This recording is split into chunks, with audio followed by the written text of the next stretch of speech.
Assalamu alaikum. Many people follow sports personalities and mashallah they achieve a lot of discipline, and a lot goes into sport. Now, if you have a Muslim who is a good Muslim who actually follows Islam and upholds its values, and they've achieved in the sports field more than you can imagine, then that would be something worth looking into and learning lessons from. Khabib is one of those whom we have to learn lessons from, whether we like it or not. Number one, he does not miss his salah. Number two, he's a good Muslim, inshallah. And you know what? What I've learned and what a lot of people have seen during the last match that he had very recently in Abu Dhabi is a few things. We must talk about these things. Number one, he lost his father. May Allah grant his father Jannatul Firdaus. His father was his role model, his teacher, his tutor, his mentor, and his coach. How many of us can be that for our children? You know, it's not easy for me to say how many of us have parents like that, because sometimes it's not your fault that you don't have a parent like that. But we could say how many of us are parents who treat our children in such a way that they look up to us from all angles. May Allah make it that way. So we have a lesson to learn. The fathers out there, you know what you have to look into, inshallah. Be the best possible father, the role model, whatever else you can be for your own child. Secondly, when he lost his father, he was affected by it. The father used to discipline him and he used to enjoy that disciplining. How many of us allow our parents to discipline us, to tell us off? He's a grown man, he's a successful human being. People look up to him as a role model. He looks up to his father, subhanallah. May Allah grant that father of his Jannatul Firdaus, Abdul Manab, that was his name. And then he decided thereafter that he wants to dedicate his life to serving his mother. And therefore, when people came to him and told him, you need to play again, he decided to go to his mother.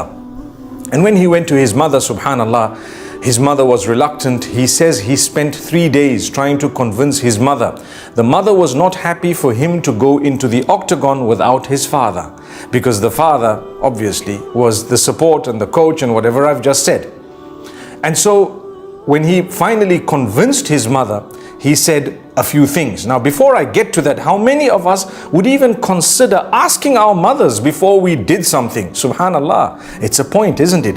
How many of us have a relationship with our children such that if they were to do something important, they would consider asking us as their mothers? Subhanallah. So these are points worth considering.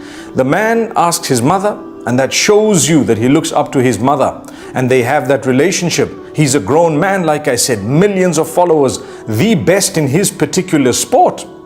And at the same time, subhanallah, he says, when I finally told my mother that this will be my last match, the last time I'm going to be on this level of the sport, the mother reluctantly agreed. And subhanallah, he went ahead and he continued. And guess what happened? He won the match. And when he won the match, obviously it's easy to say, let me keep quiet about it. I'm going to go back. If it took me 3 days to convince my mother for one, I can take maybe 30 days to convince her for another, or another 3 days, subhanallah. But no, because he gave his word, he said, if I have given my word, I have to follow it. How many of us would actually do that? You're right at the top, 29-0. It's so easy to get to 30-0, perhaps maybe beyond that. But because he gave his word, he said, you know what, I'm going to stop. Number one, I also miss my father. I'd like to dedicate more time on other things. I've already arrived at the top and I'd rather now spend my time serving my mother. I've given her my word. How many of us, when we give people our word, do we actually stick to the word? So the reason I'm mentioning this, it's easy for me to quote Allah and His Rasul sallallahu alaihi wasallam and tell you this is what Islam teaches. But when you have a role model of a different sort and he considers the Prophet sallallahu alaihi wasallam his own role model and he follows to the letter the teachings of Islam and he has achieved success way beyond you and I, why can't we learn a lesson to say, look, if those better than me have already understood what they need to do and what they should stay away from, then surely we should be learning already that we must also have the correct head screwed on our shoulders or in such a way that we actually follow the message that we're supposed to. So, mashallah, I wish him all the best, and I pray that Allah grant him every success in whatever he's going to do. But indeed, it was worth mentioning. Notice, I'm not going to fall into whether or not it was permissible or prohibited, to bash people in their faces and so on. That's a topic on its own. But I'm actually speaking about what happened and what transpired the last match. To be honest, someone to give their word and to follow it, subhanallah, it is very rare to find such people. So may Allah subhanahu wa ta'ala grant us all a lesson. أقول قولي هذا وصلى الله وسلم على نبينا محمد والسلام عليكم ورحمة الله.